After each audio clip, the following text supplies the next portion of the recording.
Hello, everybody, and welcome back. This is Jacob Lawler here with another edition of Handling a Buyer Escrow, Step 5, Closing Escrow and Preventing Final Hiccups. Now, this is the final part in a 5-part series, so if you have not already watched parts 1 through 4, take the time to go through and finish up the ones that you have not seen. I have the buttons on this screen here. Go ahead and click them right here on your screen, or if you're on a cell phone or a mobile device, feel free. The links are in the descriptions below. So, before we finish up, let's do a final recap and rocket through this to make sure that we all are on the same page with what are the most important points that we've covered over the last 4 sessions. Communication of an escrow is key. Again, if we're not communicating, that's when problems occur. Making sure that we're in communication early, we're in communication often. And again, the important dates to get right up front and to make sure we continuously refer back to those dates are the date of acceptance, the due date of the initial deposit, which again is default 3 business days, the due date of contingency removal, which is again default in the contract to 17 days for the inspection, 17 days for the appraisal, and 21 days for the loan approval. Another important date to know again is the close of escrow, mildly important since we're talking about that today as far as closing, and the date of possession transfer. Again, we talked about introductions. It's the key to an efficient and effective escrow. That the 4 main introductions, again, are the listing agent, the escrow officer, the lender, and of course the buyer. Which again, in that second video, I gave you the actual emails that you can send to copy and paste to make it simple for you. We also covered the physical inspection. That it is the true test, and that's also where the buyer and buyer's agents start to freak out, because that is where oftentimes escrows will fall through. We did talk about the steps to a successful escrow to prevent issues is to prepare them for what an inspection is like, which again, I gave you a copy of an actual inspection so that you can send it to them to prep them for it. Make sure that the seller is not there. Make sure that the buyer is there. We talked about how to order the inspection, gathering all disclosures and documents, conducting the inspection, having the inspector do an overview, handling the areas of concern, and making sure we're not calling them problems. We also covered writing a request for repair, main issues with that, trying not to make a laundry list. Again, trying to not ask for more than 5 items, keep it down to the major items, not nitpicking over small menial items like open junction boxes in the attic or anything of that sorts. Personal recommendation, again, ask for a closing cost credit rather than actual repairs, as long as you make sure to check that the closing cost is not less than the amount that you're asking for. And finally, prepare your clients that the seller may not even respond to the request, let alone agree to it. Last video and last session, we talked about the appraisal, that it's an opinion of value, not a cut and dry black and white objective reasoning. Again, the steps to an appraisal: that the lender will order the appraisal, which the buyer has to pay up front. The appraiser will call the listing agent for access to the property. Make sure that you ask the listing agent to tell you the date and time, so that gives you time to prepare an appraisal package, which again, what I personally recommend, having relevant sales in an area, copy of the contract, and a letter of explanation, kind of telling the story to the appraiser. And of course, I do recommend attending the appraisal, because we can oversee and kind of overcome these common hiccups, which are smoke detectors, carbon monoxide, water heaters sometimes will not be properly braced or strapped. Also, if it's FHA or VA transaction, overall property condition can be a problem. Also, we talked about the appraised value coming in low. That's a pretty darn big hiccup. We covered how to handle that, what to do: either number 1, to contest the appraisal; number 2, try to negotiate with the seller; number 3, you can accept the value, make up the difference in cash, which again, we rolled through an example of that; or number 4, which we cross our fingers that it won't happen, which the buyers can back out. We also talked about removing contingencies, how that's putting their initial deposit and everything on the line. That is quite a conversation to have with their client. And also we said that it was an active removal, that you have to use an actual form, not a passive removal like some states. So why it's a big deal to remove those contingencies: remember, the contract says that you assume all liability, as does the contingency removal form itself. So that takes us to closing the escrow, or the home stretch. So the final steps in an escrow after you remove contingencies, you get loan approval, the appraisal comes in, is number one, hopefully by this point the contingencies are removed so that the client is committed to the transaction, that you know that the property is going to close unless some final hiccups come, which we will cover. You will perform the final walkthrough. Then you will have the client sign loan documents, having them get all the details on the loan that they're going to be getting. You're going to be coordinating the transfer of possession and keys for your client. And they're going to be bringing in their funds, the down payment and closing costs. Then you will have funding and recording, which everybody crosses our fingers. Once we get that phone call that the property has recorded, that means it's officially your client. And ultimately at the end, we get a paycheck, which hallelujah. So final walkthrough, there's some misconceptions about the final walkthrough, when it's done, how it's done, and why it's done. So the final walkthrough, number one, is performed within 5 days prior to the close of escrow. According to the RPA, the Residential Purchase Agreement, we are to perform the final walkthrough within 5 days prior to the close of escrow. Now, it's not a contingency of the sale. This is a final inspection, but again, it's something to note that all of the contingencies at this point have been removed. So this is not a contingency of a sale, solely to make sure that we understand that these three things have been done. Number one, the property is maintained in the same condition as of acceptance. Number two, the seller has properly made repairs that they agreed to on the request for repair. And number three, that the seller has complied with the other obligations.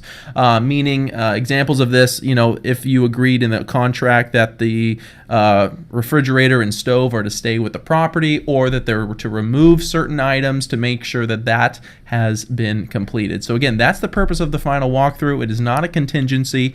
It's just to make sure the property is maintained as it was as the date of acceptance, that the seller has made all of the repairs that they agreed to on the request for repair, and that the seller has also done their other obligations, meaning leaving the items that they're supposed to leave, taking the items that they're supposed to take, or doing some other modifications on the property that was otherwise agreed to. So what to bring with you on the final walkthrough? Number one, a copy of the agreement itself, just to make sure that you can notice, if the stove is missing and then the client says, well, doesn't the stove stay? You're able to look at the contract and say, well, you know what, you didn't ask for the stove in the contract. Or you can say, yes, we asked for it. That's something that they were supposed to leave. We can mitigate that issue right there. Also, a copy of the request for repair signed by all parties so that we're all in complete agreement and awareness of what was to be repaired. Also, a copy of the inspection reports, just in case somebody says, well, hey, this isn't the way it was when we found it. You can actually pull up the inspection report, show them the pictures that the inspector included, and say, hey, you know what, it was actually like this in the original inspection.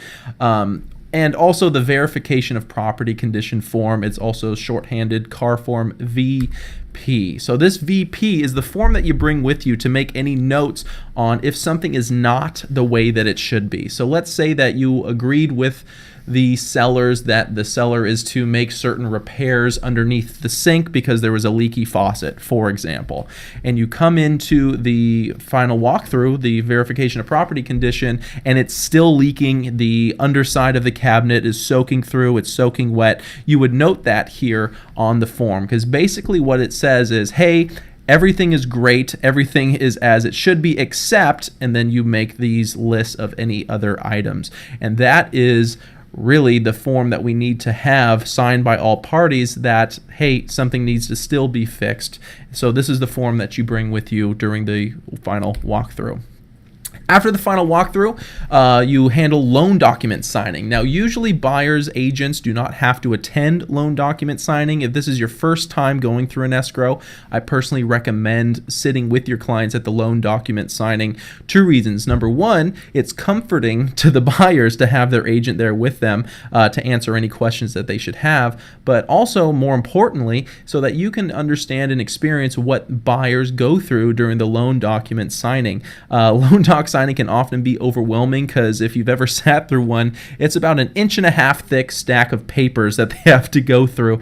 So I always like to kind of joke with them a little bit, that saying, hey, make sure that you bring a wrist brace and warm your wrists up before coming over there, because you're signing your life away. But during the loan document signing, it goes over all of the details of the loan, exactly how much their monthly payments are, exactly how much they're supposed to bring in for their down payment and closing costs, who to write the check out to, when their payments are due, when the first payment is due, and all of that. So it's a pretty good time. It usually takes about an hour or so to actually get that, and then they go on from there. After the loan doc signing, you want to coordinate possession and keys. Now, you should have that date of possession transfer from step 1, which was breaking out the calendar. But sometimes escrows, they will be delayed, they will go shorter, they will go longer. So you want to confirm with the listing agent, again, the possession and how the buyers are planning to get the keys.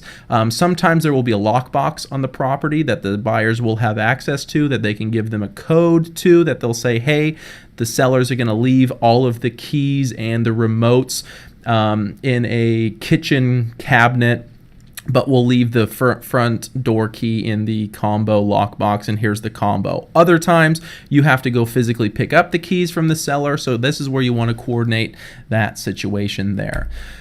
Then, how about that picture, right? Bringing in the down payment and closing costs. Now, after they do the loan doc signing, they should go right away to the bank to wire the funds over. Personally recommend wiring the funds over as opposed to bringing a check, only because checks oftentimes will take a couple days to clear. So just make sure that the client is prepared to wire the money in. That way it's instantly transferred to the account in there. After they bring in their down payment, then it is the light at the end of the tunnel. There is funding and recording. Now, funding is different than recording. Funding is when the lender sends the funds from their account into title. So that is different than recording itself, where recording is the actual down at the county clerk recorder's office that they make it official at the county. So recording in LA County, if this is where our office is located here, is on the border between LA and Orange County. So about half of our business is in LA County, half of our business is in Orange County. So in LA County, recording is actually the day after funding, whereas Orange County has what's called special recording, which means that they can have funding and recording done on the same day. So it is not officially the buyer's house until it records at the county clerk recorder. So that being the case, make sure that the buyer understands that even though they've brought in their money, the lender's brought in their money, the property is still not theirs until it actually officially records as public record with the county itself. So something to keep in mind is that oftentimes if they fund on a Friday, they won't be able to record until that following Monday. However, they'll still be making interest payments on those 3 days between Friday and Monday. So something to keep in mind to prep a client for, that if you're running, close to the close date and it's going to fund on Friday and record on Monday, that they will be making their interest payments during those times as well. So final common hiccups that happen during an escrow, that way we can be well prepared for it. Number one, sellers taking something they weren't supposed to. You're at the final walkthrough and you notice the refrigerator's missing. Fairly common situation. Again, in that case, you would note that on the final verification of property condition so that you can mitigate that situation before it closes. If there's any situation that happens that you know about, try to make sure that you don't close escrow and then try to handle it afterwards, because oftentimes by the time the sellers get the money in their bank account, boom, they're gone. You'll never hear from them again. So handle that situation before you close. If anything, delay closing if you have to. Speaking of delaying closing, that's a fairly common hiccup, whether it be the lender who needs more time, whether it be the buyer who says, hey, I'm not closing until we mitigate this problem that we found at the final walkthrough, or sometimes the sellers can't get out in time, so they delay the closing as well. Confusion on possession. Sometimes listing agents do not inform their clients that they are supposed to be out by a certain day or time. So that's why I always recommend confirming possession right when we start escrow, as well as after the final walkthrough, to prevent any issues where the client is walking in the front door and the sellers are still packing up boxes in the living room. Not a good time. Also, another one, buyers messing up the loan. Fairly common, so prep your client on the 10 commandments of getting a loan, things that they shall never do if they are in the process of buying a home. Number 1, thou shalt not change jobs, become self-employed, or quit your job. You would think that would be, pretty self-evident. However, you'd be surprised. Number 2, thou shalt not buy a car, truck, van, or boat, or you may have to live in it. One of my favorite ones, because again, you'd be surprised at how many times that a client will show up at the final walkthrough in their brand new Mercedes or their brand new Lexus or whatever, saying that they're so excited. Thou shalt not use charge cards excessively or let your accounts fall behind. Again, I used to always tell clients, don't buy anything other than groceries over the next 30 to 45 days. Thou shalt not spend money you have set aside for closing. Oh my goodness, do not let them spend their down payment. That is a horrible situation. Thou shalt not omit debts or liabilities from your application. Don't lie when you're talking to a lender. Thou shalt not buy appliances for a new home until you actually own it. Same situation as buying a car, truck, or even using your credit cards. Thou shalt not originate any new inquiries on your credit. Again, don't go out and buy a Macy's card because you're so excited to buy a new house and buy new furniture. Thou shalt not lie about residency or marriage status. Again, do not lie on your credit report or anything like that. Thou shalt not co-sign a loan for anyone. Again, self-explanatory, but you'd be surprised at how often common sense is not that common. Thou shalt not make large deposits without first checking with the loan officer. If they ever get a gift, let's say it's Christmas time and they get a gift from their family members, check with the loan officer prior to depositing it, or else that can cause an issue. Now, with all that being said, escrows can be frustrating, stressful, terrifying. You will lose sleep. You will, gain a few extra pounds from stress eating or whatever you do as your vice. But I can promise you at the end, clients will, no matter how frustrated they were at the end, by the time they move into the house, they move themselves in, they start having the kids running around the front yard in the house. It's an exhilarating experience. You meet some of the most gracious people throughout our career, and to be a part of something so intimate with somebody as getting them and helping them get the house that they will raise their children in, their future children, or just grow their family in, is an amazing experience. You meet amazing people, create amazing relationships. So with all of this is a fantastic career to be in, a fantastic time to be a part of this career, and I'm so excited, and I'm just congratulate you on getting to this point in the business of actually closing the escrow, and at the end, hey, what can we say? We get a nice paycheck at the end. So I hope this was helpful. I hope this series was helpful for you. So if you got benefit, you got value from this series, please subscribe to this channel so that you can stay up to date on any new videos that we release, because again, this is content rich, and I hope that my sincerity comes across, my genuineness comes across, that I really want to make sure that you're successful as much as possible, because this is a difficult business to break into and stay in. But thank you so much for your time, because I know this was another long video, but if you have any questions, as always, leave them down in the comments below, and I'll see you at the next video.